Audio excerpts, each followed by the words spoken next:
Иван Петров, архитектор из Москвы, по ошибке открыл не ту дверь в гостинице «Вега Грэнд» в Хельсинки. Вместо своего номера он оказался в комнате Анны Куань, генерального директора корпорации «Арктеч», женщины-легенды, о которой на конференции говорили вполголоса. Она стояла босая, с чашкой кофе в руках, и лишь едва заметно вздрогнула. «Что вы здесь делаете?» «Простите, ошибся этажом». Он вышел, но чувство неловкости преследовало его всю ночь. На следующий день Анна выступала на конференции, уверенно, хладнокровно, будто не было вчерашней встречи. После ее доклада она подошла к Ивану. «Завтра ваш отдел презентует проект. Не перепутайте двери». Но уголок губ дрогнул. Почти шутка. Вечером, когда участники расходились по номерам, Иван вышел подышать ночным воздухом. Он позвонил дочери, Лизе, и слушал ее рассказ о книжке перед сном. В этот момент он услышал шаги.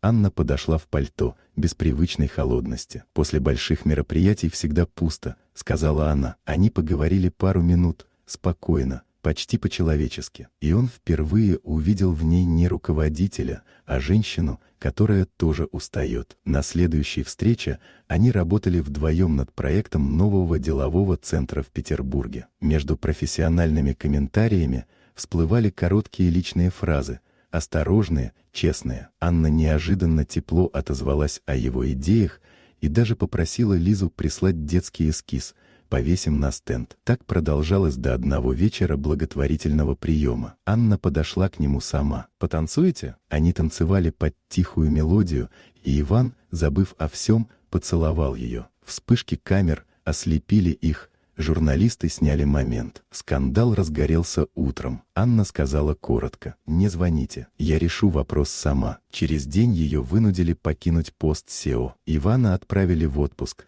а затем предложили уйти. Он принял решение. Семья важнее карьеры. Пока он разбирался с документами, Анна исчезла из новостей. Однажды вечером она появилась у него дома в Москве, без охраны, без маски деловой женщины, с коробкой в руках. Это был телескоп для Лизы. «Я устала молчать», — сказала она. «Мне не важно, что говорят. Важно, что мы потеряем, если испугаемся». Так началась их новая жизнь. Иван открыл собственное маленькое бюро, Анна возглавила исследовательское направление «Арктеч». Они купили дом за городом, с садом и крыльцом, где Лиза выращивала клубнику и по вечерам наводила телескоп на Юпитер. Анна училась жить без брони, смеялась у моря, слушала детские истории и перестала бояться быть настоящей. Спустя год громкие статьи забылись. Город жил своей жизнью. Иван работал над проектом детской библиотеки, Анна — над инновациями. Лиза однажды сказала: «Если бы ты тогда не перепутал дверь,